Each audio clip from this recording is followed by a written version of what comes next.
Jordan mourns. King Abdullah cut short a U.S. visit, returning to his nation in shock over a pilot's horrific murder. Day in court. With oral arguments heard today, EWTN's challenge to the HHS mandate moves forward. Dangerous rails. Searching for answers after a fatal commuter train crash near New York City. And highlighting fatherhood. Pope Francis says every family needs a father. Those stories and more on EWTN News Nightly for Wednesday, February 4th, 2015.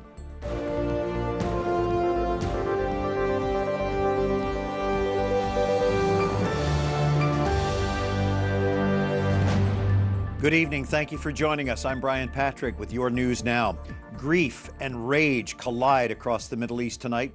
A video showing a caged Jordanian pilot being burned to death is horrifying a region long accustomed to violence. Suzanne LaFranchi reports. King Abdullah cut short his U.S. trip to comfort a mourning nation. His motorcade greeted by outraged, openly grieving crowds. They are struggling to comprehend the burning death of one of their own by Islamic extremists. Among the bereaved, the 26-year-old victim's father and brother. His F-16 crashed in Syria in December during a U.S.-led coalition raid. A video released yesterday shows the lieutenant being burned alive in a cage, but officials believe he was killed a month ago. In those difficult moments, it is the duty of all the sons and daughters of Jordan to stand together in one rank and show the true mettle of the Jordanian people.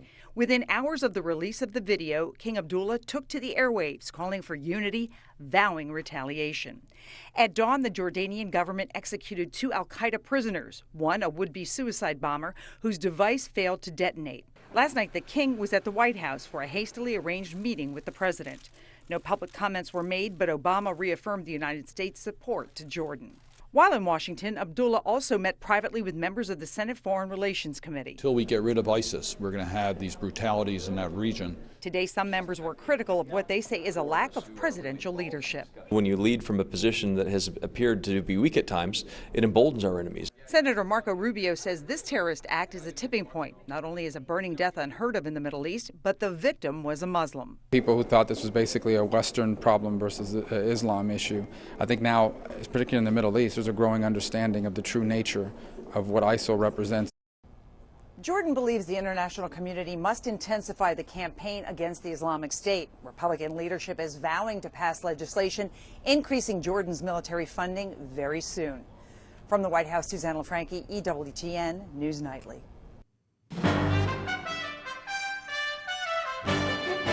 And now some of the other stories our EWTN News Nightly team has been covering in today's world. Federal investigators are still on the scene of a fatal commuter train crash near New York City.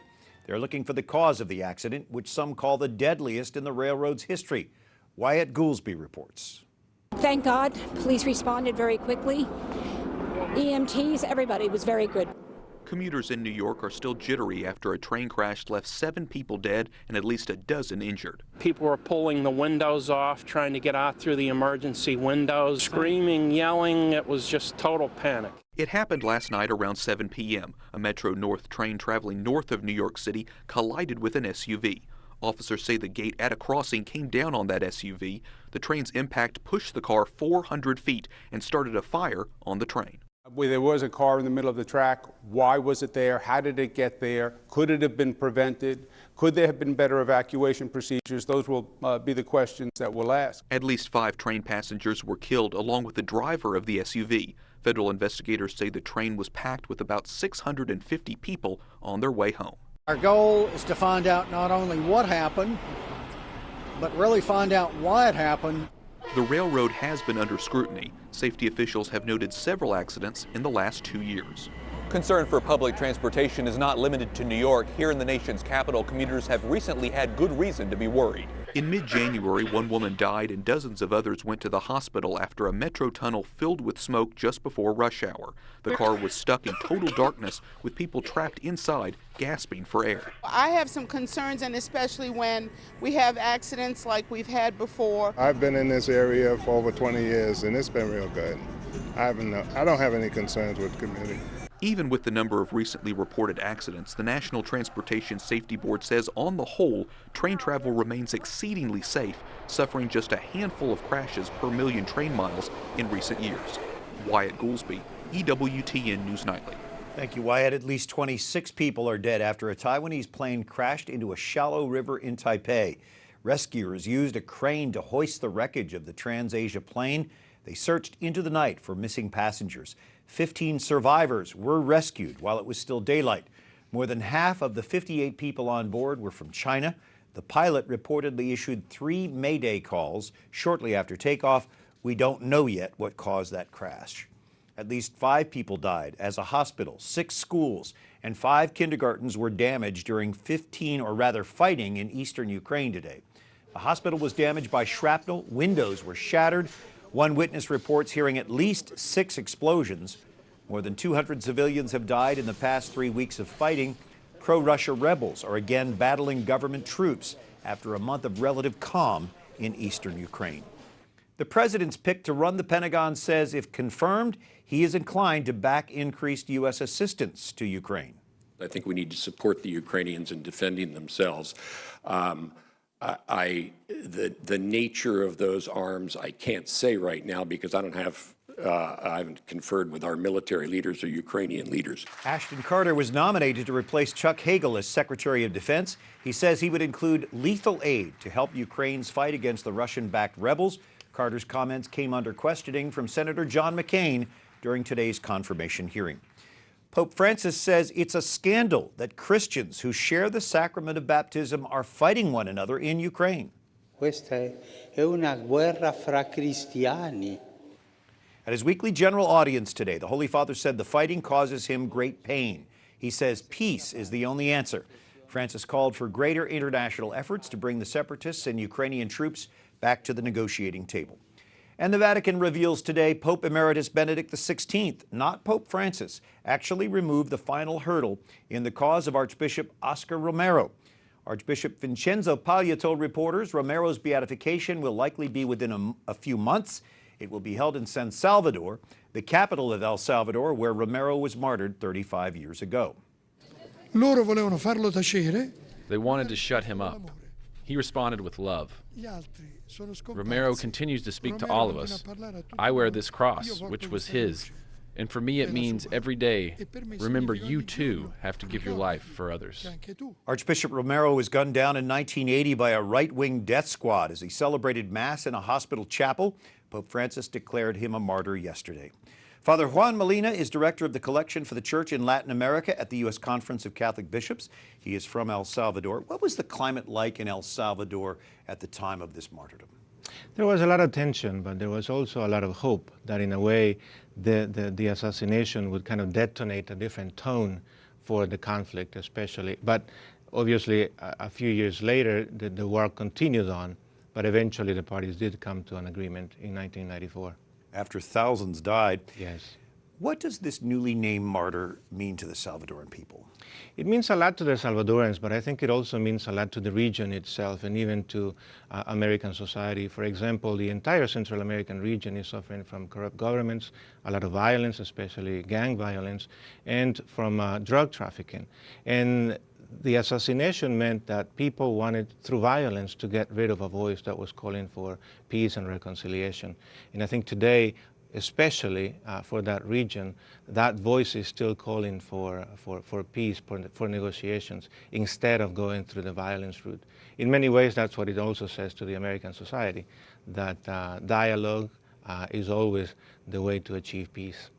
But there was opposition to this process, the cause for sainthood for Archbishop Romero. Why was that? A lot of it was obviously because during the time, all of Latin America was just boiling with liberation theology, and because of the Cold War, also the region was in the middle of all of that. So I think a lot of it had to do, obviously, with controversial, perhaps ways in which Archbishop Romero was understood, and not in the way that he actually spoke. He spoke a lot of peace. Could you define very concisely liberation theology, and was he actually a proponent of that? I don't think he was a proponent of it. I think he would be familiar with it, and in a way he would be not favorable to it, but he would use it, because liberation theology is pretty much a gospel reading of some Marxist theories. And we must always remember that the gospel takes precedence. So whatever theories one uses to read the gospel and the societal reality always have to be under the light of the gospel. So. But certainly this was a reality at that time in Central America, so I'm sure he referred to it. Right. But always bringing it back to the gospel. Always, always. So why do you think this cause has garnered so much attention? I think partly because it took so long. But most canonizations and more declarations of martyrdom take a long time, especially because of the Cold War and because of the polarization between communism and the rest of the world, or capitalism, if you want to call it so.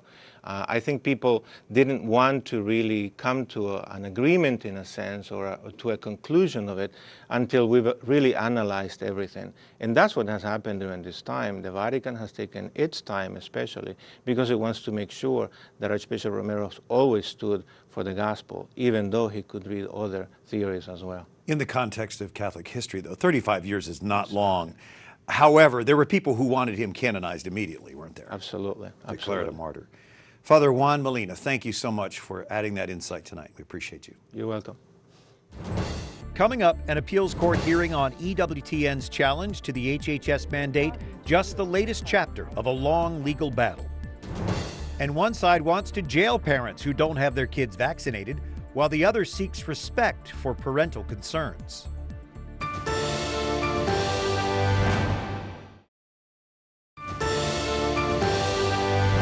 Thanks for joining us on this Wednesday evening. I'm Brian Patrick with the EWTN News Nightly team, and this story is very personal to all of us close to the global Catholic network.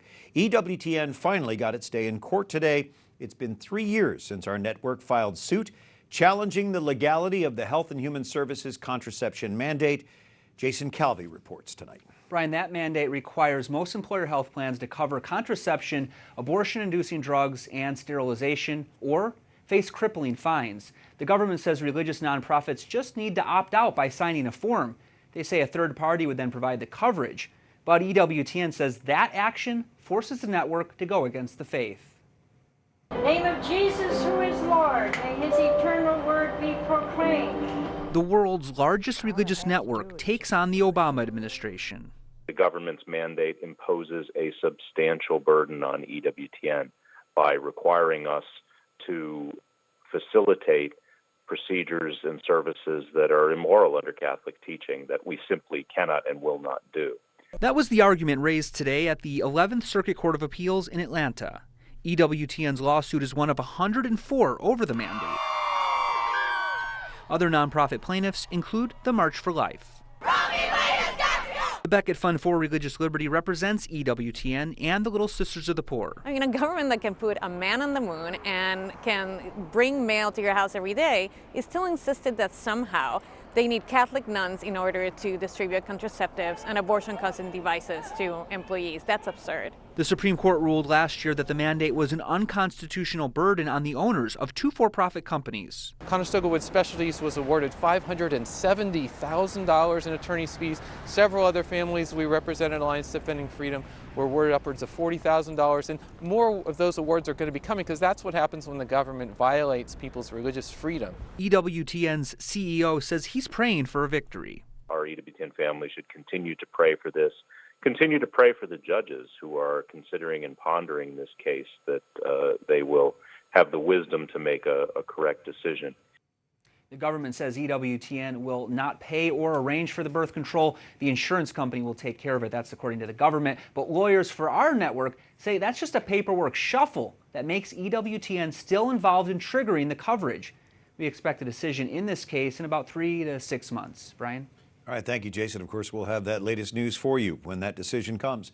California lawmakers propose legislation requiring parents to vaccinate all school children unless a child's health is in danger. Parents could no longer cite personal beliefs or religious reasons to send unvaccinated children to school. This follows the nationwide controversy over vaccinations after measles outbreaks that started in Southern California's Disneyland. The outbreak most likely started when unvaccinated people were exposed to someone with measles. Tonight we hear from experts on both sides of the vaccine debate. Alex Berzo, the founding editor of Real Clear Science, is joining us through Skype from outside a coffee shop in Seattle. So, Alex, you feel pretty strongly about parents who are not getting their kids vaccinated. In fact, you wrote that they should go to jail. You don't really mean that, do you? Well, as sort of a last resort, if fines don't work and if persuasion doesn't work and if getting pediatricians to, turn away patients who don't vaccinate their kids doesn't work, in an extreme scenario, I think it's very similar to child neglect. If you leave your child in the car and the car gets too hot and your child dies, we put you in prison for that. And so I think in an extreme scenario, it ought to be on the table. Parents have real legitimate concerns about vaccinations. You're the science guy. What's the science behind this, and why are you so concerned about this controversy?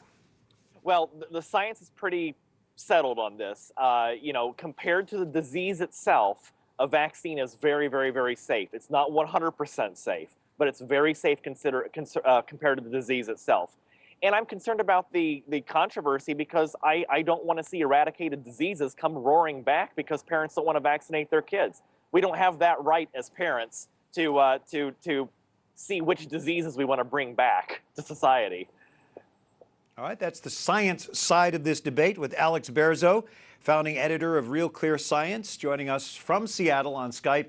Thanks for your opinion, Alex. We appreciate it. Thanks for having me on.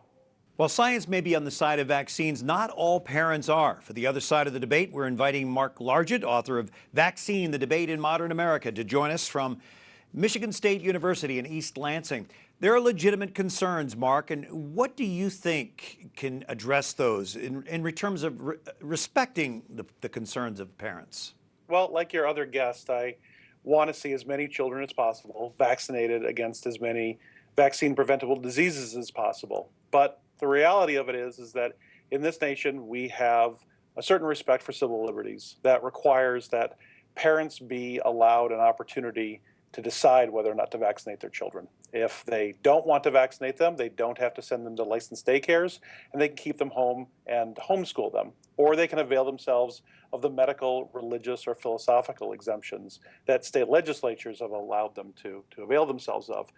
This is a political reality, and there's simply no way around this. So it's not a matter of ignorance on the part of parents that we're talking about here? Well, there most certainly are people who are ignorant about vaccines.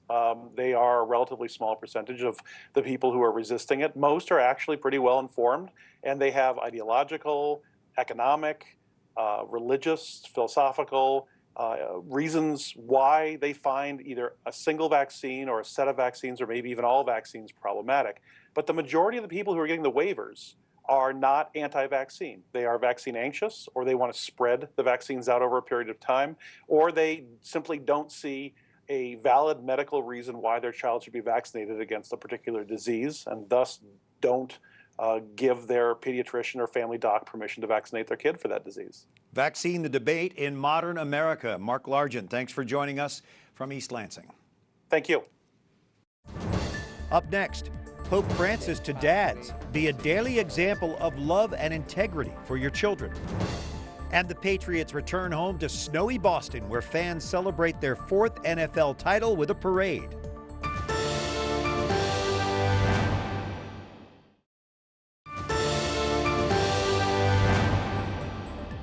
This Sunday's Feast of St. Josephine Bakhita coincides with the first International Day of Prayer and Awareness Against Human Trafficking. St. Josephine was kidnapped as a young child, sold into slavery a total of 5 times. The Sudanese saint eventually was freed and settled in Italy, where she became a religious sister. Thanks for joining us on this Wednesday evening. I'm Brian Patrick. It's good to have you with us. Pope Francis talks about the importance of fatherhood today, saying every family needs a father. Padre presente, sempre. The Holy Father saying the father should always be present. He should be close to his wife and children in good times and in bad. Well, many children are likely to learn about what it means to be a father from TV shows or movies. Researchers at the University of Southern California are studying Hollywood's influence on gender stereotypes.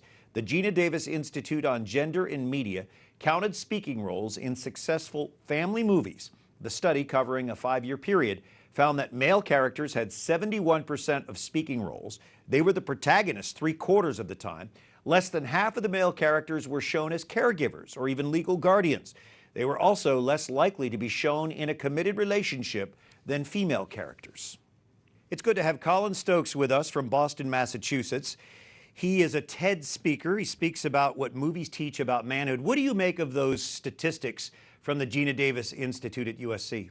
Well, they totally floored me. They quantified something that I feel like I've been noticing for a long time, and especially once I had children of my own, watching the movies that I loved growing up and really seeing they really show a very narrow definition of manhood. Give us a couple of examples how you've seen fathers portrayed in television and films that bother you. Well, the general story of a Hollywood hit movie or a family film is of a guy who goes on a quest to defeat another guy, known as the bad guy, and he probably has a bunch of faceless minions that get dispatched. And there's actually very few women or girls or children in those stories, as the statistics show. And I think that actually makes it very difficult for fatherhood to be a part of the story, since fatherhood requires connection, generally between your partner and children. And we don't have a lot of models for that. The stories are very individually focused. Colin, if kids are learning about fatherhood from these movies or television shows, what exactly are they learning? Well, they might be learning that fatherhood can motivate your hero journey. So you do have some movies like Taken, in which having a daughter kidnapped might make you into an action hero. You have movies like Night at the Museum, where you really don't earn your right to be a father until you do something heroic, and your son can really look up to you. Alternately, you see that fathers are really supporting characters in other people's lives. They might be funny characters like Homer Simpson, or heroic but dead characters like The Lion King. I wonder how this affects the way kids see marriage. How do you think marriage is portrayed when fatherhood is portrayed this way? Well, that reminds me of one of the movies that was most acclaimed this year, Boyhood, which is one of the contenders for the Best Picture Oscar in a couple of weeks. That is one of the most distinctive, unusual portraits of a father who really values parenting, but it's also in the context of a marriage that hasn't succeeded. We rarely see movies in which a hero is able to have both a strong marriage and meaningful relationships with kids. As a dad, as a husband, what would you like to see change in the way men are portrayed on the screen? I'd really love to see more movies in the mold of the ones that come out of Pixar. I'm thinking of Finding Nemo. I'm thinking of The Incredibles, movies where the journey, yes, it's about a male character, but the idea of being a good parent, the idea of being part of a family is really integral to the quest. Movies that take me back all the way to It's a Wonderful Life years and years ago. And I think we might be in a moment where fatherhood takes the hero's spotlight, especially based on those Super Bowl ads that we saw last Sunday about the caring fathers. It's good to see. I hope you're right. Thank you. Colin Stokes joining us by Skype from Boston. Thank you. Thanks so much. And speaking of Boston, New England Patriots fans climbed on top of huge snowbanks to catch a glimpse of their Super Bowl champions returning home to Boston today. Patriots players danced and waved through the streets of Boston, celebrating their 4th NFL title, the first in a decade, we might add. The fans roared and cheered behind the barricades. You can't hear them here, but they did. Many could be heard chanting "Boston Strong" before the midday fireworks at City Hall Plaza. Well, until tomorrow, we encourage you to like us on Facebook, follow us on Twitter. You can watch again anytime you like on EWTN's YouTube page. For the EWTN News Nightly team, I'm Brian Patrick. Tonight, we leave you revisiting today's general audience with Pope Francis. Good night and God bless you.